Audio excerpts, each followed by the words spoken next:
been a while. So, nag-upload lang naman ako ng video kapag may mga pinupuntahan ako or may event, kanyan, something ano. Pero pag yung pang araw-araw hindi naman na siguro kailangan i-video. So, pasensya na kung paminsan-minsan lang ako nakakapag-upload ng video.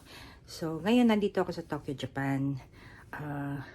Para, first of all, matandang Summer Sonic. So, kanina, paano ko ba i-explain?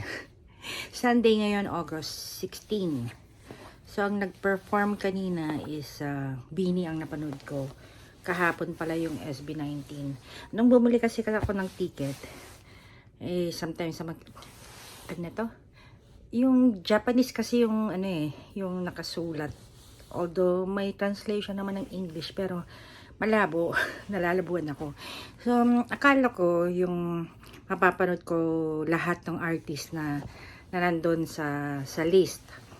Kaya, kasi nung nalaman ko yung concert ng Summer Sonic, tapos nakita ko nga yung performers na magpe-perform, bumili agad ako ng ticket. So, ang kinuha ko ngayong August 16, which is Sunday, dahil nga alam kong hindi magiging ma-traffic pagka pupunta sa venue pag Sunday, ganyan. So, ang kinuha ko, 1 day lang. Kasi akala ko naman yung 3 days na performances, akala ko pare-pareho. So, dito lang sa Tokyo ang kinuha ko. Di na ako kumuha ng Osaka. Kasi nga, syempre, ang nasa isip ko pare-pareho. So, kanina, nung pumunta na ako sa venue, ganyan, tinanong ko yung yung mga nag-a-assist doon na naka-t-shirt ng Summer Sonic, staff, ganyan. So, sabi ko, saan ako?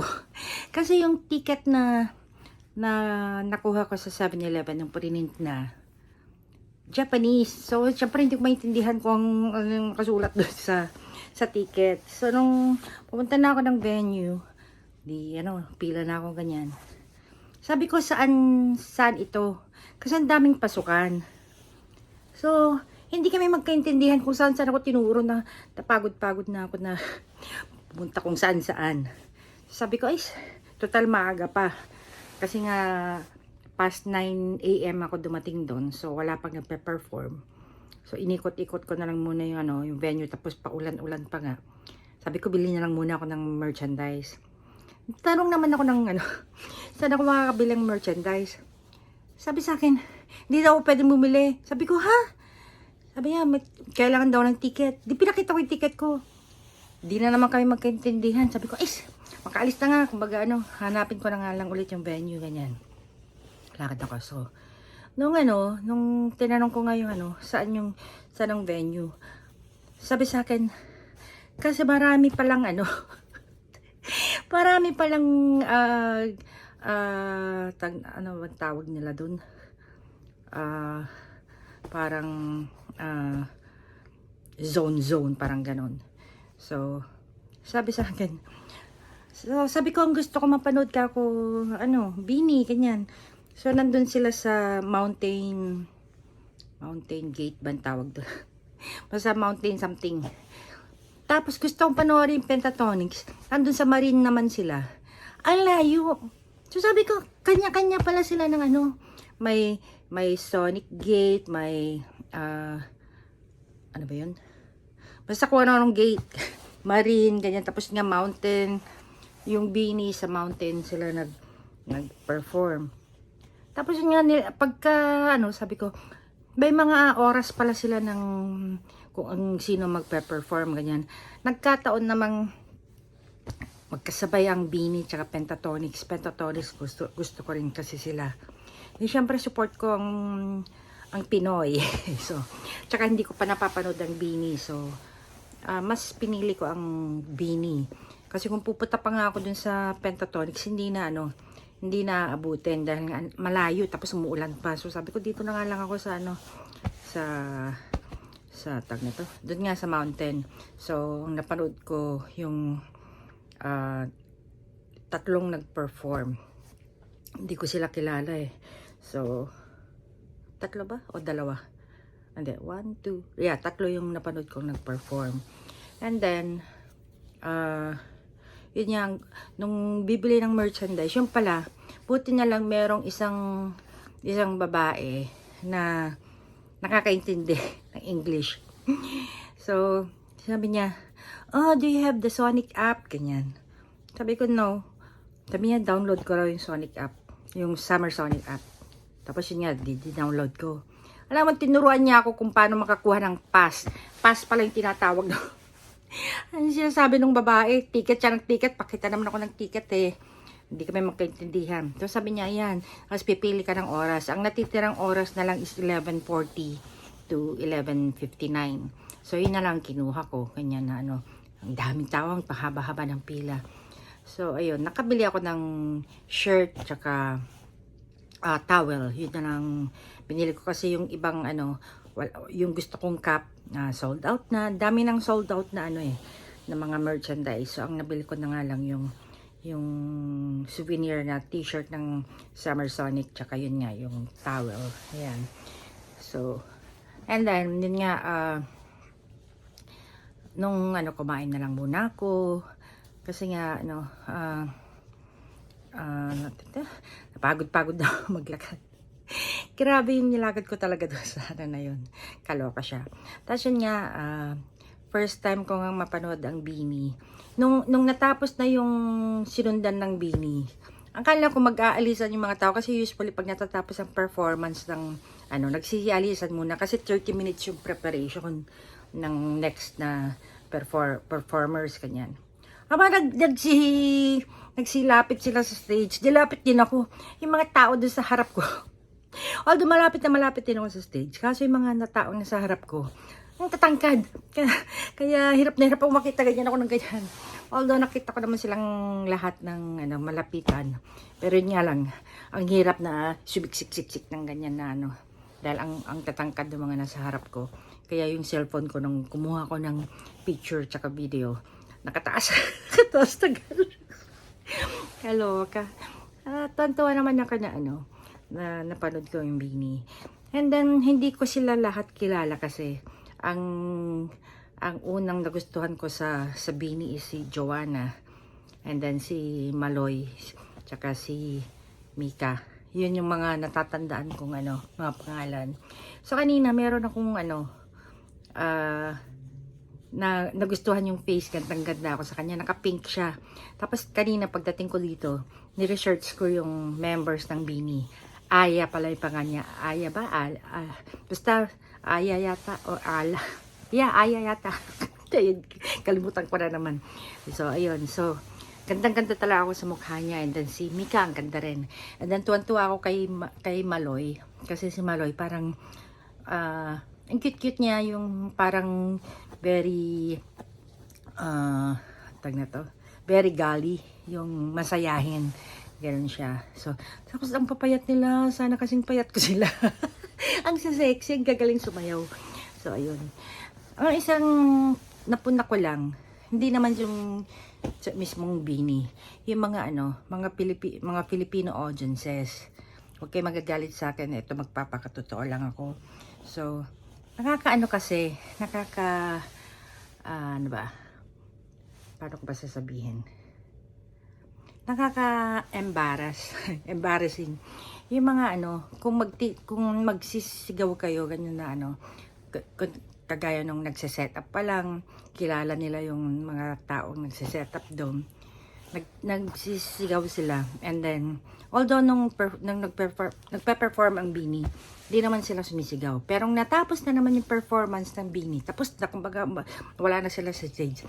Kung makatili sila yung daig pa nila yung ano, mga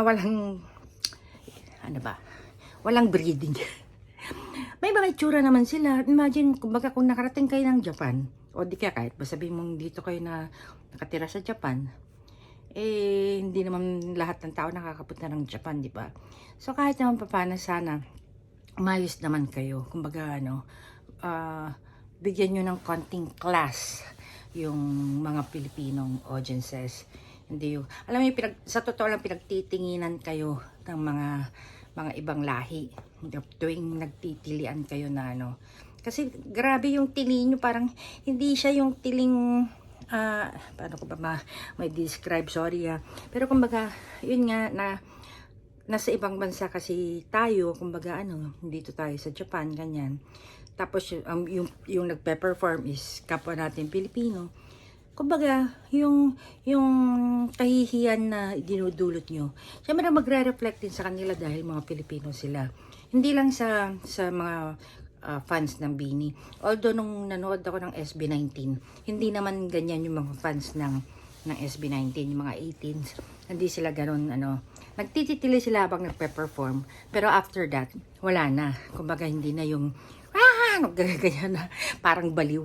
So, yun lang napansin ko kanina sa mga fans ng BINI. So, ayun. So, sana wag niyong masamain yung sinasabi ko. Kaya lang yun nga, kapag nasa ibang bansa ang mga idols natin, kumbaga, mag-behave naman tayo. As in, kasi yung impression sa atin ng ibang lahi, magre-reflect din sa artist na sinusuportahan natin. So, yun lang. Peace, wag po kayong magagalit. Advice lang po sa mga fans ng mga Filipino artists. Kanya. So, ayun. So, nag-enjoy ako. So, after that, nung natapos na yung nung natapos na yung BINI, grabe, as in, paalis na ako, kumbaga, pa-exit na ako ng kasi lapit ko nga sa stage. May yung mga dumarating, nanunulak, kaya sabi ko, don't push! Kasi nagpo-push sila, sabi, nakikita nilang palabas kami ng stage. Kumbaga dun sa kumbaga, aalis na kami dun sa pwesto namin. Tinutulak pa kami, so sabi ko, mapastos ka ako ng ibang mga lahi talaga. So, yun. So, nung nakita kong talagang very dark na yung sky, na talagang parang uulan ng malakas. So, sabi ko, total napanood ko na yung BINI. Tapos, di ko naman kilala yung ibang mga artist. Sabi ko, balik na ako dito sa hotel dahil nga, baka mamaya, di pa nga nagkanda baha-baha dito nung August 13. So, ayoko may stranded. So, bumalik na lang ako dito sa hotel. So, ayun. Sana enjoy nyo yung munting video na nakuha ko. Kasi nga bawal nga mag-video at mag-picture. Nakita ko may mga nag-video kasi. So, nag-video lang ako ng paunti-unti. So, enjoy. Thank you for watching. So, nandito na ako.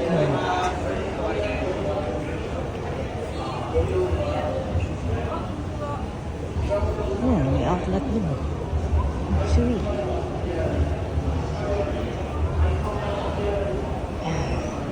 Excited.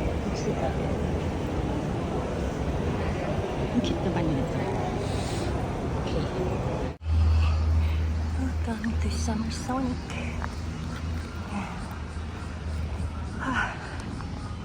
Grabe. Huwag sana umulan. Sana ganito lang. Walang araw. Pero wag sana umulan. Kaloka.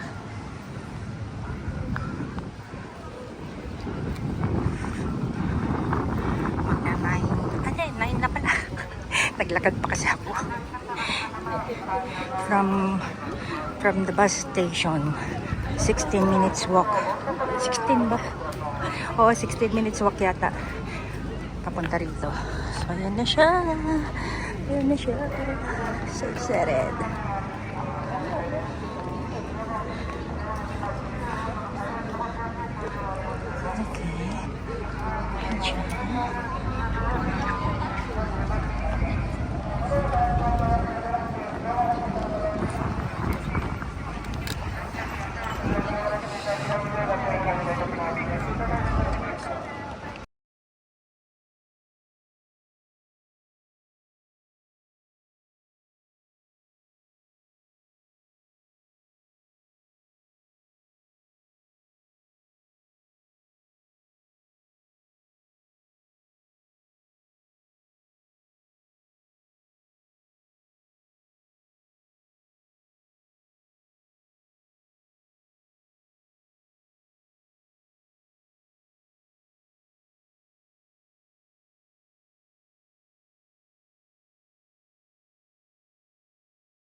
few moments later. Daming tao, haba ng pila.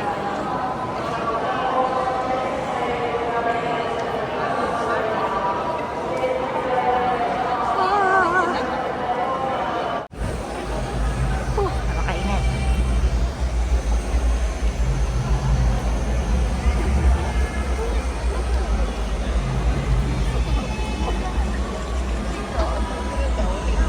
Dami namang kainan.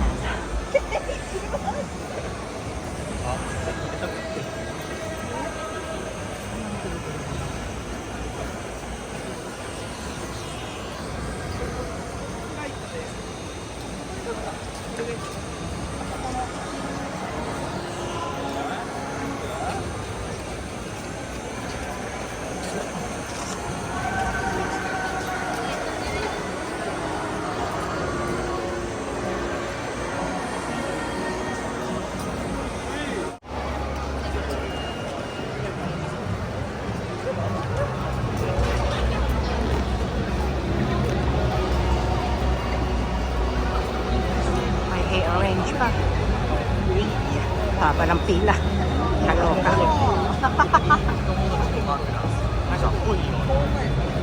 Beauty station. Haba ng pila ng beauty station. Ang gagawin dyan.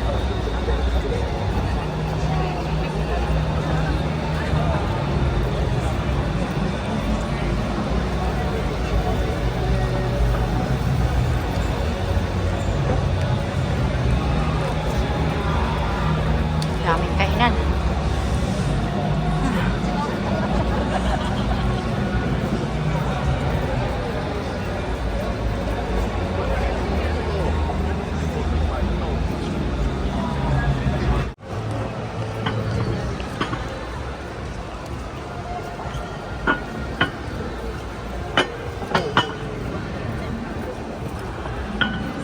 Wow.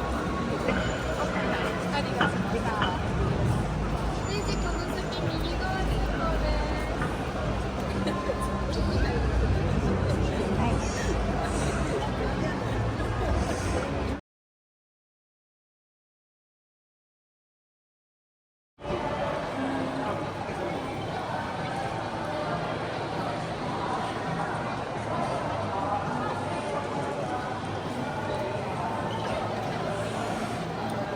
Ayan.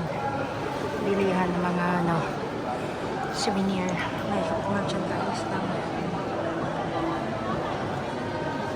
Summer Sonic.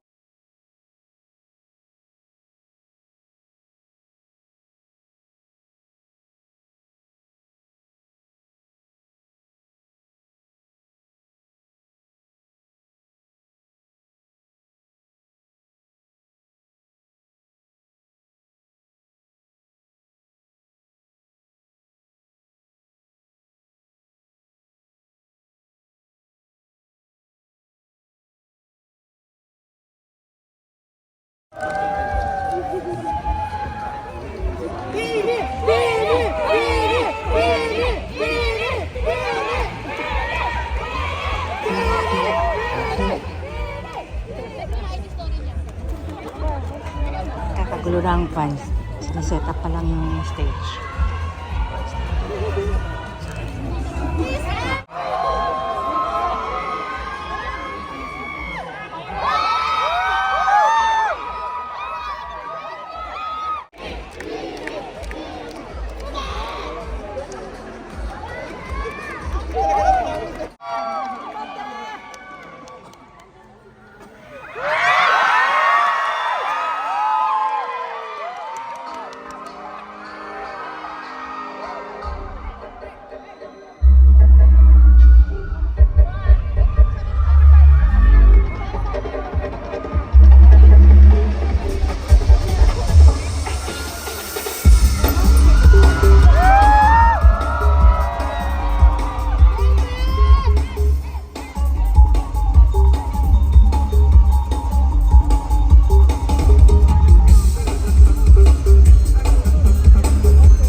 ちは。よろしくお願いします。あゆです。東京楽しんでる？みんなエネルギー大好き。こんにちは、ステイシーです。みんなね、みんなね、I love you all, Japan! こんにちは、私はジョアナです。東京大好きです。皆さん、こんにちは。はじめまして、ミカです。よろしくお願いします。東京の皆さん、元気ですか？コラツです。はじめまして。And we are Beauty from the Philippines!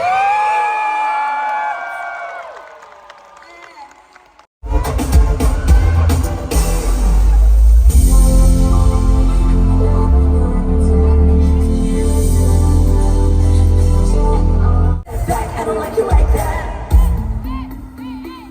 Said I'm gonna save it, but I take that back. Thought you would.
Tapos ng bini. Babalik na ako sa hotel kasi baka umulan na naman ang pagkalakas-lakas. So, to be safe, pabalik na ako sa hotel. Total, napanood ko na ang bini. Ay, grabe.